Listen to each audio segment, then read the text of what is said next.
Supreme court ने उनकी जमानत की एप्लीकेशन पर नोटिस जारी किया है फेडरल इन्वेस्टिगेटिंग एजेंसी को, स्टेट को, और ये बहुत जल्द अब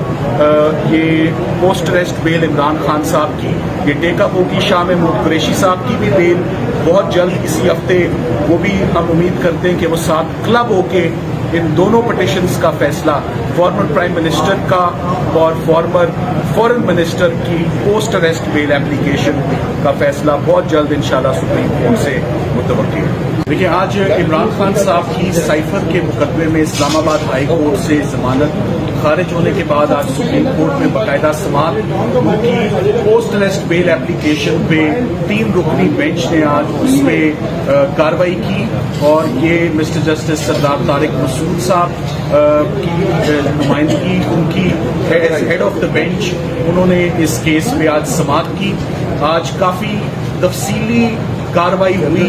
नोटिस स्टेज पर FIR पढ़ी गई, ऑफिशियल सीक्रेट्स एक्ट का कानून पढ़ा गया, जुर्म का इतलाक पढ़ा गया और साथ ही साथ ये देखा गया कि हमारी मेन ग्राउंड्स क्या है। जो तमाम आज मेन ग्राउंड्स हमने रेज की, वो तमाम ग्राउंड्स आज ऑर्डर का हिस्सा बनी हैं कि किन ग्राउंड्स पे इमरान खान साहब जमानत के मुस्तहिक हैं और ये मेला फिदे और ये अल्टीरियर मोटिव है। इमरान खान साहब के खिलाफ जो मुकदमा है वो पॉलिटिकल विक्टिमाइजेशन की एक ऑफ शूट है। फेडरल इन्वेस्टिगेटिंग एजेंसी जिसका काम ही नहीं था इस FIR को रजिस्टर करवाना, ये बेंच ने आज बात नोट की इसमें कि ये मिनिस्ट्री ऑफ फॉरेन अफेयर्स का लोकस स्टेंडाई था, ये उनका केस बनता था जिसको मिनिस्ट्री ऑफ इंटीरियर ने ये केस रजिस्टर करवाया। इसमें इतना अरसा ताक़ीद इस केस को रजिस्टर कराने में, तकरीबन 1 साल की ये बात की गई। ऑफिशियल सीक्रेट्स एक्ट का इतलाक कैसे होता है और ये कैसे डिटरमिन किया जा सकता है मैच्योर स्टेज पर इमरान खान साहब का केस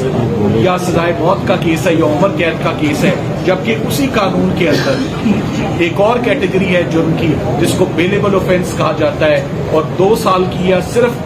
चंद 1 रुपयों के फाइन का ये केस है जिसको हाइप क्रिएट करके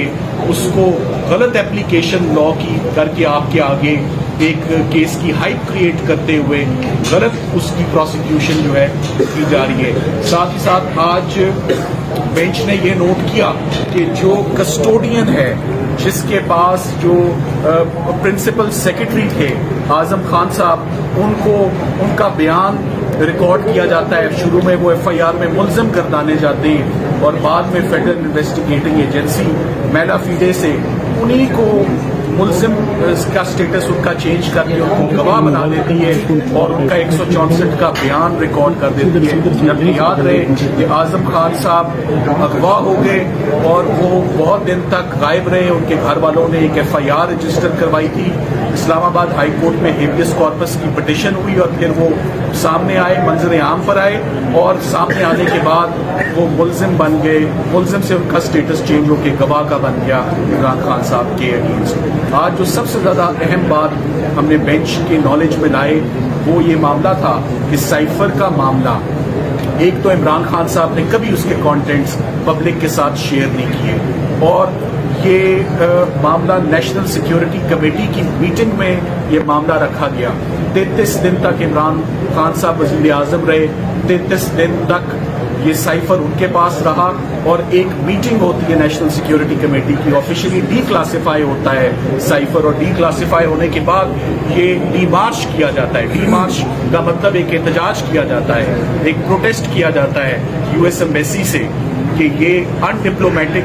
लैंग्वेजेस में इस्तेमाल हुई है, ऑब्जेक्शनेबल लैंग्वेज इस्तेमाल हुई है और एक प्रोटेस्ट जो है वो लॉन्च किया जाता है जिसको दूसरे वजीर आजम भी जब वो आते हैं तो वो भी उसको अप्रूव करते हैं कि साइफर के कंटेंट्स जो हैं वो ऑब्जेक्शनेबल है। सो एक ऐसा मामला जो ऑफिशियली डीक्लासिफाई होता है कैबिनेट के आगे, एक ऐसा मामला जो नेशनल सिक्योरिटी कमेटी के आगे रखा जाता है, एक ऐसा मामला जो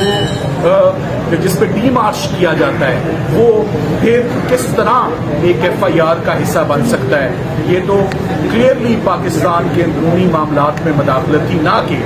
साइफर केस और ये ऑफिशियल सीक्रेट एक्ट तो उन लोगों के लिए जो दुश्मन मुल्क के साथ पाकिस्तान का कोई सीक्रेट शेयर करते हैं। तो ऐसी कोई भी चीज इस FIR में नहीं है। یہ آپ کے علم میں آلریڈی یہ جو جیل ٹرائل ہو رہا تھا،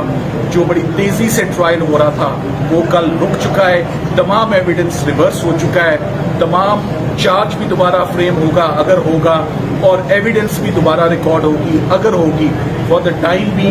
آج سپریم کورٹ نے ان کی ضمانت کی اپلیکیشن پر نوٹس جاری کیا ہے فیڈرل انویسٹیگیٹنگ ایجنسی کو، اسٹیٹ کو، اور یہ بہت جلد اب یہ پوسٹ اریسٹ بیل عمران خان صاحب کی یہ ٹیک اپ ہوگی۔ شاہ محمود قریشی صاحب کی بھی بیل بہت جلد اسی ہفتے، وہ بھی ہم امید کرتے ہیں کہ وہ ساتھ کلب ہو کے ان دونوں پٹیشنز کا فیصلہ، فارمر پرائم منسٹر کا اور فارمر فورن منسٹر کی پوسٹ اریسٹ بیل اپلیکیشن کا فیصلہ بہت جلد انشاءاللہ سپریم کورٹ سے